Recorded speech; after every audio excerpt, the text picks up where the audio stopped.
China monitored U.S., France, Canada and Japan Navy drill near Taiwan. Blinken prepares to visit Beijing on June 18. Thousands evacuated in Philippines as Mount Mayon volcano spews lava. Ukraine says it retook 2 villages as counteroffensive gathers steam. EU offers Tunisia massive aid to reduce migration. Boris Johnson could face being banned from the parliamentary estate. George Soros hands control of multi-billion foundation to son. Djokovic claims French Open to lift record 23rd Grand Slam trophy.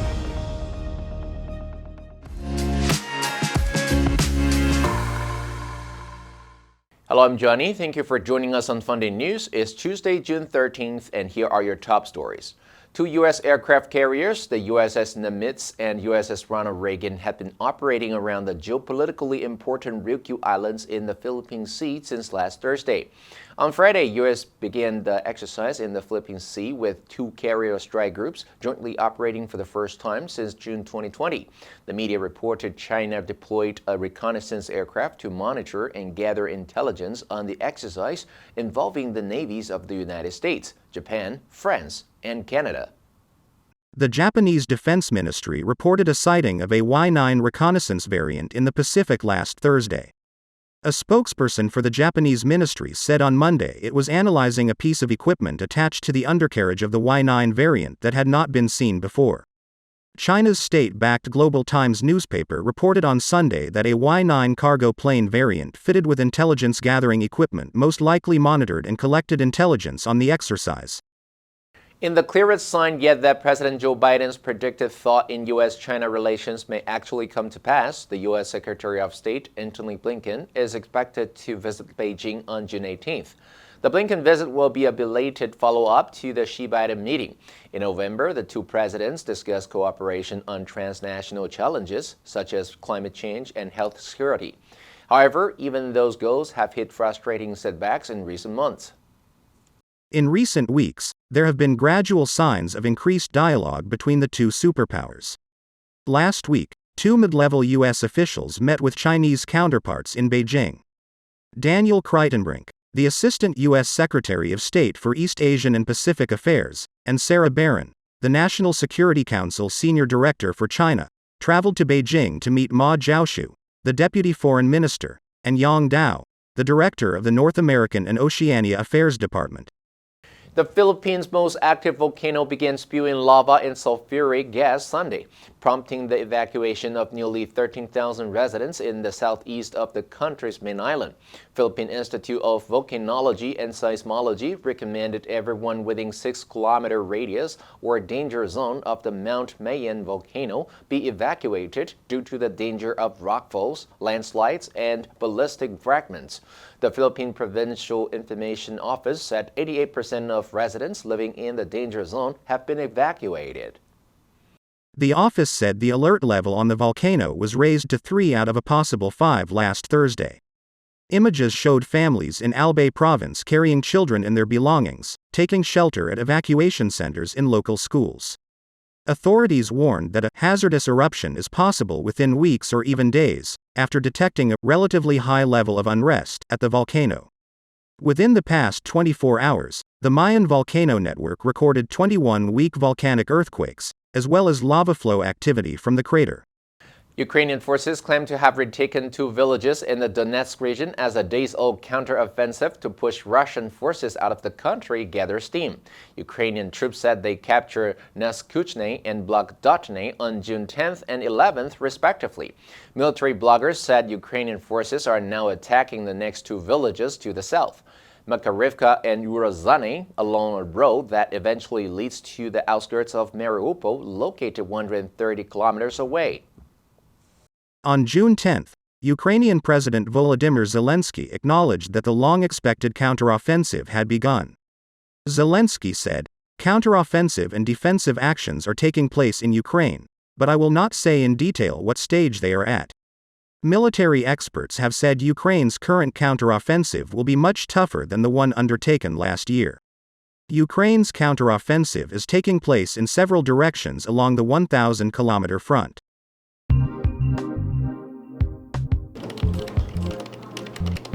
这一次加薪的幅度呢，我认为会是落在10%到15%这样的一个区间。跟其他员工最大的不同部分呢，是我能够就像刚刚提到的，我可以在一个企划案还没有生成的时候，我可以先有一个远大的目标，我能够知道整个 big picture 是什么东西。不好意思。我的针对于这样的一个认可度，我大概有70-80%的把握，我可以获得升迁及加薪。Johnny， 那个非常不好意思，我可能要在这边告知你，你已经被资遣了。对，是真的非常抱歉。那可能要麻烦你在下礼拜5之前，就是把你的个人物品先收拾干净，这样。有没有什么事我可以帮你的吗？那如果没有什么问题的话，再麻烦你把你的员工证交回给原主管，这样。好，那如果没有什么问题的话，我们今天就到这边。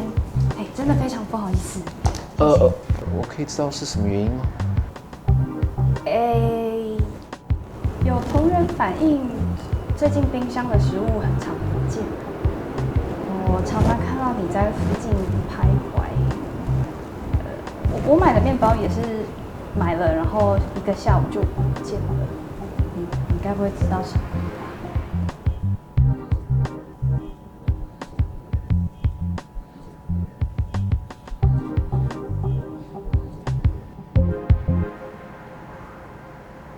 我不知道。What we do, master your English and become irreplaceable in the workplace. Join Funday now. No matter your English level, we can help you elevate your competitiveness. Funday. European Commission head Ursula von der Leyen set on a joint visit to Tunis with the Italian and Dutch prime ministers. The EU is ready to offer Tunisia a €900 million package plus €150 million in immediate support. She said aside from trade and investment, it would help Tunisia with border management and to combat human trafficking, with support worth €100 million this year. Von der Leyen hoped an agreement could be signed at the next European summit later this month. EU governments, under pressure to reduce migrant arrivals, last week agreed on steps to fast-track migrant returns to their countries of origin or transit countries deemed safe, including Tunisia. Tunisia lies less than 150 kilometers from the Italian island of Lampedusa and has long been a stepping stone for people from all over Africa seeking to reach Europe. Von der Leyen said, "We both have a vast interest in breaking the cynical business model of smugglers and traffickers." UK former Premier Boris Johnson could be barred from the parliamentary estate after describing a Commons inquiry into Partygate as a kangaroo court. Members of the Commons Privileges Committee will meet this afternoon to finalize their report into allegations that Boris Johnson lied to Parliament over Partygate. The report could be released as soon as June 12th after Johnson resigned as an MP last Friday, saying he was the victim of a witch hunt. Johnson quit after the committee sent him a warning letter, which is thought to have confirmed it will find him guilty of lying when he told MPs no COVID rules were broken at number 10 gatherings. The 7-strong committee is said to be considering fresh sanctions against him, which could include withholding the Commons pass given to most former MPs, allowing them continued access to the parliamentary estate. Former Commons Speaker John Bercow received a similar punishment following allegations of bullying. The financier George Soros, the billionaire investor and liberal donor, has handed control of his multi-billion-dollar foundation to his son, Alexander. In an interview with the Wall Street Journal on Sunday, the 37-year-old, who was quietly appointed in December, said he was more political than his father and that he planned to continue donating family money to left-leaning U.S. political candidates. His father has been one of the biggest donors to Democratic candidates in U.S. politics. The 92-year-old, who memorably made $1 billion betting against the British pound and breaking the Bank of England in a catastrophic financial event in 1992 that became known as Black Wednesday, had said previously that he did not want his Open Society foundations to be taken over by any of his 5 children. However, Soros has now named his son Alexander as chairman of one of the wealthiest global philanthropic foundations. The personal fortune of Soros is valued at $6.7 billion.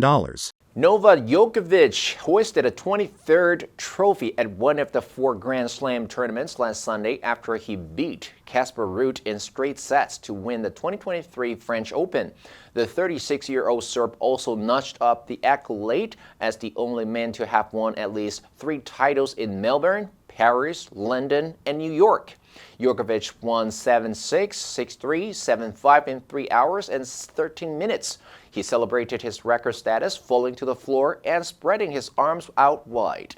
Djokovic was presented with the Coupe des Mousquetaires by Yannick Noah, the last Frenchman to win the title in Paris 40 years ago.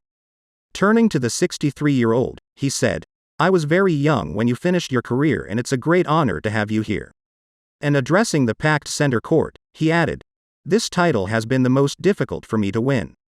Playing in his 34th Grand Slam tournament final, Djokovic was deemed the hot favorite to outmuscle Ruud, who lost in last year's showdown to Nadal. Now let's take a look at the vocabulary of the news of EU offering Tunisia massive aid to reduce migration. Number 1, joint, 联合的, 共和的. The report was a joint effort. Number 2, human trafficking, 人口贩运. Traffic in something, 非法进行交易做买卖. To traffic in drugs, 买卖毒品. A drugs trafficker, 毒品贩子. Number 3, fast track, 加速什么的进程. We would like to fast track her towards becoming an elite. And that's all for today's Funday News. Be sure to tune in to Funday News from Monday to Friday and click the link below to join Funday for free. I'm Johnny Wu, your host. I'll see you next time.